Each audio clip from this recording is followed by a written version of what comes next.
ପ୍ୟାରିସ୍ରେ ଏକ ଭବ୍ୟ ଉଦ୍ଘାଟନୀ ସମାରୋହ ସହ ପାରାଅଲିମ୍ପିକ୍ସ ଗେମ୍ସ 2024ର ଆନୁଷ୍ଠାନିକ ଉଦ୍ଘାଟନ ହୋଇଛି। ଫ୍ରାନ୍ସ ରାଷ୍ଟ୍ରପତି ଇମାନୁଏଲ ମାକ୍ରୋନ୍ ପ୍ୟାରିସ୍ର କେନ୍ଦ୍ରସ୍ଥଳରେ ଏକ ରଙ୍ଗାରଙ୍ଗ ସମାରୋହରେ ଏହି କ୍ରୀଡ଼ାକୁ ଉଦ୍ଘାଟନ କରିଛନ୍ତି। 167ଟି ଦେଶର ପ୍ରତିନିଧିତ୍ୱ କରୁଥିବା 4400 କ୍ରୀଡ଼ାବିତ୍ ଚାମ୍ପ୍ସ ଏଲିସିସ୍ରୁ ପ୍ଲେସ୍ ଡି ଲା କଙ୍କର୍ଡ ପର୍ଯ୍ୟନ୍ତ ପଦଯାତ୍ରା କରିଥିଲେ।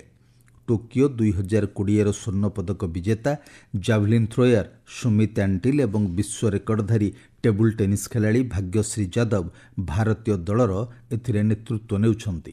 ଏହି କ୍ରୀଡ଼ାର ଚଳିତ ସଂସ୍କରଣରେ ମୋଟ 84 ଜଣ ଭାରତୀୟ ପାରା କ୍ରୀଡ଼ାବିତ୍ ଅଂଶଗ୍ରହଣ କରୁଛନ୍ତି। ପାରାଅଲିମ୍ପିକ୍ସ ଇତିହାସରେ ଏହା ଭାରତର ସର୍ବବୃହତ୍ ଦଳ।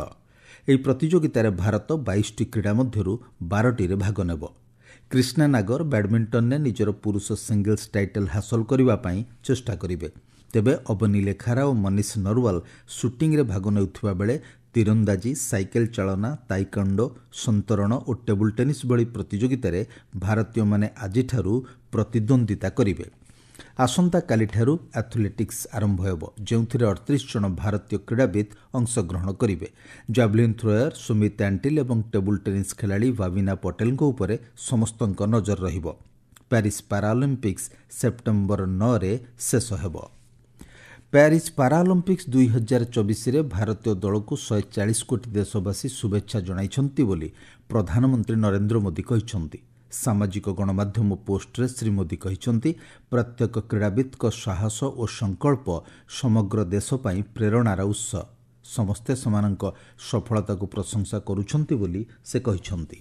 पेरिस में पैरालंपिक्स शुरू हो रहे हैं। हमारे दिव्यांग भाई बहन वहां पहुंचे हैं। 140 करोड़ भारतीय अपने एथलीट और खिलाड़ियों को चीयर कर रहे हैं। आप भी #cheer4Bharat के साथ अपने खिलाड़ियों को प्रोत्साहन दीजिए। ଦେଶର ଅପହଞ୍ଚ ଇଲାକାକୁ ଯୋଡ଼ିବା ସହ ଆଞ୍ଚଳିକ ଭାଷାରେ କାର୍ଯ୍ୟକ୍ରମ ପ୍ରସାରଣ ନିମନ୍ତେ 234ଟି ସହରରେ 730ଟି ଘରୋଇ ଏଫ୍ଏମ୍ ଚ୍ୟାନେଲ ଖୋଲିବ। ଗତକାଲି କ୍ୟାବିନେଟ୍ରେ ଏଥିପାଇଁ ନିଲାମ ପ୍ରସ୍ତାବକୁ ଅନୁମୋଦନ ମିଳିଛି। ସୂଚନା ଓ ପ୍ରସାରଣ ମନ୍ତ୍ରୀ ଅଶ୍ୱିନୀ ବୈଷ୍ଣବ କହିଛନ୍ତି, ଦେଶର ଯେଉଁସବୁ ଦ୍ୱିତୀୟ ଓ ତୃତୀୟ ବର୍ଗ ସହରଗୁଡ଼ିକରେ ଘରୋଇ ଏଫ୍ଏମ୍ ଚ୍ୟାନେଲ ନାହିଁ, ସେଠାରେ ଏହି କେନ୍ଦ୍ର ସ୍ଥାପନ କରାଯିବ। ସେ କହିଛନ୍ତି, ଏହି ନିଲାମ ଲାଗି 784 କୋଟିରୁ ଉର୍ଦ୍ଧ୍ୱ ଟଙ୍କା ସଂରକ୍ଷିତ ମୂଲ୍ୟ ଆକଳନ କରାଯାଇଛି। ନିଷ୍ପତ୍ତି ଅନୁଯାୟୀ ଉତ୍ତରପ୍ରଦେଶରେ 32ଟି ସହରରେ ସର୍ବାଧିକ 100ଟି ଘରୋଇ ଏଫ୍ଏମ୍ ଚ୍ୟାନେଲ ଖୋଲାଯିବ। ଓଡ଼ିଶାରେ ମଧ୍ୟ 6ଟି ସହରରେ 19ଟି ଘରୋଇ ଏଫ୍ଏମ୍ ଚ୍ୟାନେଲ ଖୋଲିବ। ଏଥିରେ ବାରିପଦା, ଭଦ୍ରକ, ପୁରୀ ଏବଂ ସମ୍ବଲପୁରରେ 3ଟି ଲେଖାଏଁ ଓ ବ୍ରହ୍ମପୁରରେ 4ଟି ଘରୋଇ ଏଫ୍ଏମ୍ ଚ୍ୟାନେଲ ଖୋଲିବ ବୋଲି ଜଣାପଡ଼ିଛି। ଝାଡ଼ଖଣ୍ଡର ପୂର୍ବତନ ମୁଖ୍ୟମନ୍ତ୍ରୀ ଚମ୍ପେଇ ସୋରେନ୍ ହେମନ୍ତ ସୋରେନ୍ ସରକାରର ମନ୍ତ୍ରୀପଦ ଏବଂ ଝାଡ଼ଖଣ୍ଡ ମୁକ୍ତିମୋର୍ଚ୍ଚାର ସମସ୍ତ ପଦବୀରୁ ଇସ୍ତଫା ଦେଇଛନ୍ତି। ଜେଏମ୍ଏମ୍ ସଭାପତି ଶିବୁ ସୋରେନ୍ଙ୍କୁ ଲେଖିଥିବା ଚିଠିରେ ସେ କହିଛନ୍ତି, ଦଳର କାର୍ଯ୍ୟଶୈଳୀ ଓ ନୀତି ତାଙ୍କୁ ଦଳ ଛାଡ଼ିବାକୁ ବାଧ୍ୟ କରିଛି। ଶ୍ରୀ ସୋରେନ୍ ଉଚ୍ଚଶିକ୍ଷା ଓ ବୈଷୟିକ ଶିକ୍ଷା ବିଭାଗ ବ୍ୟତୀତ ଜଳସମ୍ପଦ ବିଭାଗର ଦାୟିତ୍ୱ ତୁଲାଇଥିଲେ। ଆସନ୍ତାକାଲି ବିଜେପିରେ ଯୋଗ ଦେବାକୁ ଥିବା ଚମ୍ପେଇ ସୋରେନ୍ ମଧ୍ୟ ଝାଡ଼ଖଣ୍ଡ ବିଧାନସଭାର ସରାଇକେଲା ନିର୍ବାଚନ ମଣ୍ଡଳୀର ବିଧାୟକ ପଦରୁ ଇସ୍ତଫା ଦେଇଛନ୍ତି। ଶ୍ରୀ ସୋରେନ୍ କହିଛନ୍ତି, ଝାଡ଼ଖଣ୍ଡର ସ୍ୱାର୍ଥ ଦୃଷ୍ଟିରୁ ସେ ବିଜେପିରେ ଯୋଗ ଦେବାର ନିଷ୍ପତ୍ତି ନେଇଛନ୍ତି।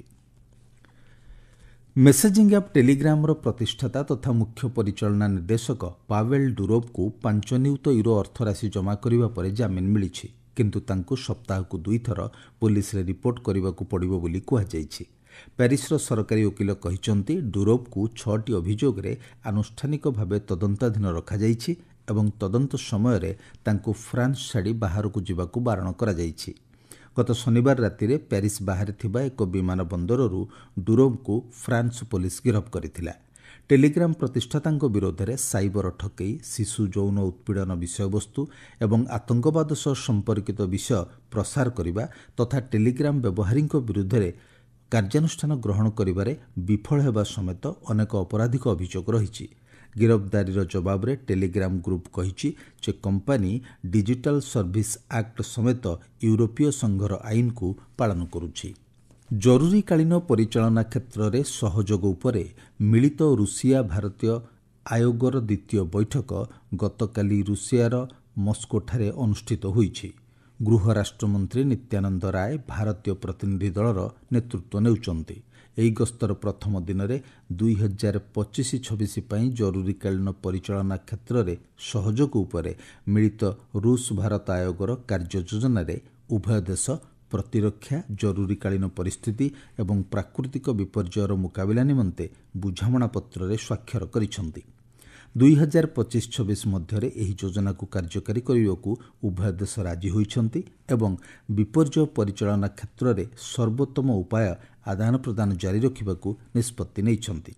ଭାରତ ଏବଂ ରୁଷ ମଧ୍ୟରେ ପୂର୍ବ ଚୁକ୍ତିଗୁଡ଼ିକ କାର୍ଯ୍ୟକାରୀ କରିବା ପାଇଁ ଏହି ବୈଠକ ଗୁରୁତ୍ୱପୂର୍ଣ୍ଣ ବୋଲି ମନେ କରାଯାଉଛି। ବିହାର କ୍ୟାଡରର 1990 ବ୍ୟାଚ୍ ଆଇପିଏସ୍ ଅଧିକାରୀ ରାଜବିନ୍ଦର ସିଂ ଭଟ୍ଟିଙ୍କୁ କେନ୍ଦ୍ରୀୟ ଶିଳ୍ପ ସୁରକ୍ଷା ବଳ CISFର ମହାନିର୍ଦ୍ଦେଶକ ଭାବେ ନିଯୁକ୍ତ କରାଯାଇଛି। 1990 ବ୍ୟାଚ୍ର ଉତ୍ତରପ୍ରଦେଶ କ୍ୟାଡରର ଆଇପିଏସ୍ ଅଧିକାରୀ ଦଲଜିତ ସିଂ ଚୌଧୁରୀଙ୍କୁ ସୀମା ସୁରକ୍ଷା ବଳ BSFର ମହାନିର୍ଦ୍ଦେଶକ ଭାବେ ମଧ୍ୟ ନିଯୁକ୍ତି ମିଳିଛି। ଶ୍ରୀ ଚୌଧୁରୀ ବର୍ତ୍ତମାନ ସଶସ୍ତ୍ର ସୀମା ବଳ SSBର ମହାନିର୍ଦ୍ଦେଶକ ଭାବେ କାର୍ଯ୍ୟ କରୁଛନ୍ତି। ସରକାରୀ କର୍ମଚାରୀଙ୍କ ସେବାରେ ଅବଦାନକୁ ସ୍ୱୀକୃତି ଦେବା ପାଇଁ ପେନ୍ସନ୍ ଓ ପେନ୍ସନ୍ଭୋଗୀ କଲ୍ୟାଣ ବିଭାଗ ପକ୍ଷରୁ ନୂଆଦିଲ୍ଲୀରେ 7ମ ଅନୁଭବ ପୁରସ୍କାର ସମାରୋହ ଅନୁଷ୍ଠିତ ହୋଇଯାଇଛି। ପେନ୍ସନ୍ ଓ ପେନ୍ସନ୍ଭୋଗୀ କଲ୍ୟାଣ ସଚିବ V ଶ୍ରୀନିବାସ 9ଟି ଭିନ୍ନ ଭିନ୍ନ ବିଭାଗ ଓ ମନ୍ତ୍ରାଳୟର କର୍ମଚାରୀଙ୍କୁ 5ଟି ଅନୁଭବ ପୁରସ୍କାର ଓ 10ଟି ଜୁରି ସାର୍ଟିଫିକେଟ୍ ପ୍ରଦାନ କରିଛନ୍ତି। ରାଷ୍ଟ୍ର ନିର୍ମାଣରେ କେନ୍ଦ୍ର ସରକାରଙ୍କ କର୍ମଚାରୀଙ୍କ ଅବଦାନକୁ ସଚିବ ପ୍ରଶଂସା କରିବା ସହ ଏହି ପୁରସ୍କାର ବର୍ତ୍ତମାନ ପିଢ଼ିର କର୍ମଚାରୀଙ୍କୁ ନିଜ ନିଜ କ୍ଷେତ୍ରରେ ଉତ୍କୃଷ୍ଟ ହେବାକୁ ପ୍ରେରଣା ଯୋଗାଇବ ବୋଲି କହିଥିଲେ। ଆସନ୍ତା ବର୍ଷ ମାର୍ଚ୍ଚ 31 ତାରିଖ ପର୍ଯ୍ୟନ୍ତ ଅବସର ନେବାକୁ ଯାଉଥିବା ସରକାରୀ କର୍ମଚାରୀଙ୍କ ସୁବିଧା ପାଇଁ ବିଭାଗ ପକ୍ଷରୁ 55ତମ ପ୍ରାକ୍ ଅବସରକାଳୀନ କାଉନ୍ସେଲିଂ କର୍ମଶାଳାର ଆୟୋଜନ କରାଯାଇଥିଲା। ଏହି କର୍ମଶାଳାରେ ଅବସର ଗ୍ରହଣକାରୀଙ୍କୁ ଅବସର ପୂର୍ବରୁ ଅନୁସରଣ କରାଯାଉଥିବା ପ୍ରକ୍ରିୟା ଓ ଫର୍ମ ପୂରଣ ସମ୍ପର୍କରେ ସଚେତନ କରାଯିବା ସହ ଅବସର ପରେ ଉପଲବ୍ଧ ସୁବିଧା ସମ୍ପର୍କରେ ସୂଚନା ପ୍ରଦାନ କରାଯାଇଥିଲା। ଇରାନରେ ପ୍ରଥମ ଥର ପାଇଁ ଜଣେ ମହିଳା ସରକାରୀ ମୁଖପାତ୍ର ହେବେ। ଇରାନର ରାଷ୍ଟ୍ରପତି ମସୁଦ ପେଜେସ୍କିଆନଙ୍କ ପରାମର୍ଶ କ୍ରମେ ଏବଂ ମନ୍ତ୍ରିମଣ୍ଡଳର ଅନୁମୋଦନ କ୍ରମେ ଫାତେମେହ ମୋହଜେରାନୀଙ୍କୁ ପ୍ରଥମ ମହିଳା ସରକାରୀ ମୁଖପାତ୍ର ଭାବେ ନିଯୁକ୍ତି ମିଳିଛି। ଏଡିନବର୍ଗର ଜଣେ ଡକ୍ଟର ଅଫ୍ ବିଜନେସ୍ ଆଡମିନିଷ୍ଟ୍ରେସନ୍ ଯୋଗ୍ୟତା ସମ୍ପନ୍ନ 54 ବର୍ଷୀୟ ମୋହଜେରାନୀ ପୂର୍ବରୁ ଶରିୟତୀର ବୈଷୟିକ ଏବଂ ଧନ୍ଦାମୂଳକ ପ୍ରଶିକ୍ଷଣ ବିଶ୍ୱବିଦ୍ୟାଳୟର ମୁଖ୍ୟ ଭାବରେ କାର୍ଯ୍ୟ କରିସାରିଛନ୍ତି। ଜଣେ ମହିଳାଙ୍କୁ ବରିଷ୍ଠ ପଦବୀରେ ନିଯୁକ୍ତି ଦେବା ହେଉଛି ଇରାନ ସରକାରରେ ପ୍ରଥମ। ତାଙ୍କ ବ୍ୟତୀତ ଗତ ସପ୍ତାହରେ ପରିବେଶ ବିଭାଗର ମୁଖ୍ୟ ଭାବେ ନିଯୁକ୍ତି ପାଇଥିବା ସିନା ଅନସାରୀଙ୍କ ସମେତ 3 ଜଣ ମହିଳା ସରକାରରେ ଉଚ୍ଚ ପଦବୀରେ ରହିଛନ୍ତି। ସରକାରରେ ଅଧିକ ମହିଳାଙ୍କୁ ନିଯୁକ୍ତି ଦେବାକୁ ପେଜିସିଆନ ପ୍ରଶାସନ ସଂକେତ ଦେଇଛି। ମାଲେସିଆର ରାଜ୍ୟ ନିବେଶ ପାଣ୍ଠିରୁ $1.8 ବିଲିୟନ ଅଧିକ ଦୁର୍ନୀତି ଅଭିଯୋଗରେ ସୁଇସ୍ ଫେଡେରାଲ କ୍ରିମିନାଲ କୋର୍ଟ ଏକ ତୈଳ ଅନୁସନ୍ଧାନକାରୀ କମ୍ପାନୀର 2 ଜଣ ଅଧିକାରୀଙ୍କୁ ଦୋଷୀ ସାବ୍ୟସ୍ତ କରିଛନ୍ତି।